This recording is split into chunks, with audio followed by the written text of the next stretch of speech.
Okay, One Piece chapter 1025 is out and let's talk about it. On the cover page we see Usopp narrating his life to an octopus. He's wearing an outfit similar to Roger. You can tell by the hat with the feathers, the coat, and also the headband. This chapter was also quite comedic. Most of the comedy came from the interactions between Luffy and Momo, who is still afraid to fly even though he is technically 20 years older. Momo is crashing through all of Onigashima and we see reactions from everyone on the life floor and inside the castle. Kid and Law are still fighting Big Mom on the second floor and they are still holding her off, which is impressive. Kid has covered all of his limbs with metal similar to Punk Rotten but a smaller version of it. This probably acts as an armor against Big Mom's punches. I hope we get to see more of this fight. So Momo refuses to open his eyes when he's flying. This goes back to what Shinobu said, which was that Momo's mind is still that of an 8-year-old child. Momo's fear of heights was established back in Punk Hazard and it originated when Kaido held Momo over the burning castle,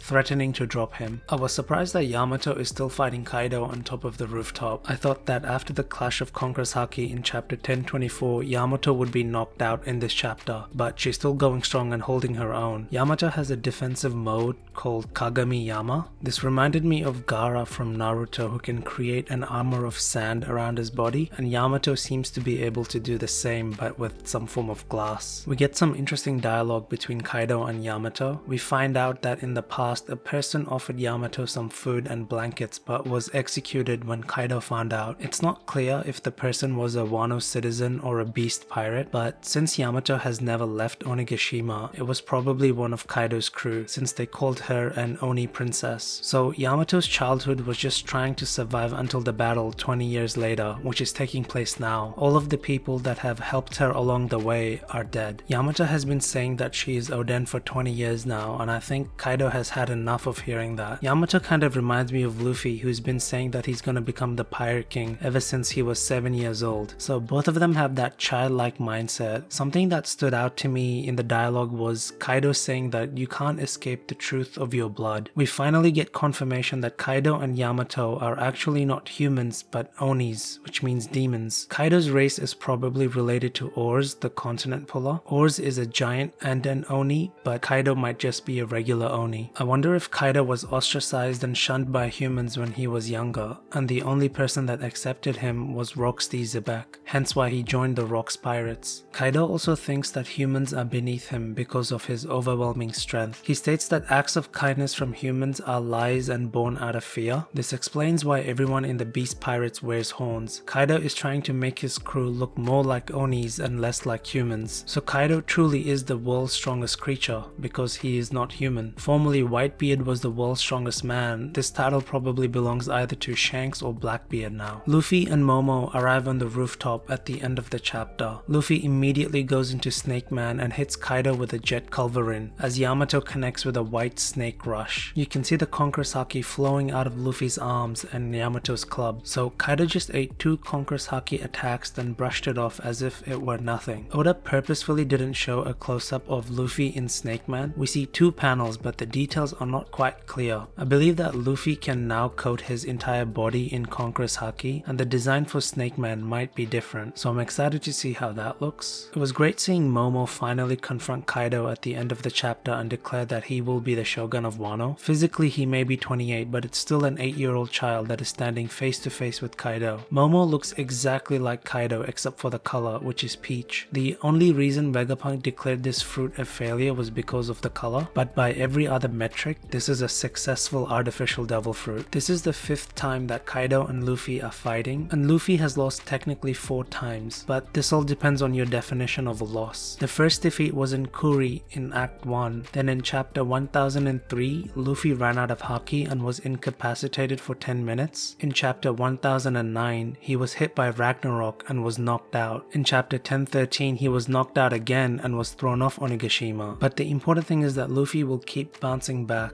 There is a pattern with Luffy's fights. He loses to the main villain multiple times but wins when it matters most. Luffy lost to Crocodile twice and won the 3rd time. He lost to Lucci the 1st time. He was beaten by Moria twice. He ran away from Katakuri multiple times. But Luffy will never give up. It's not in his nature. In a battle of willpower, always bet on Luffy. But that's it from me. If you enjoyed this, leave a like, subscribe. Thanks for watching.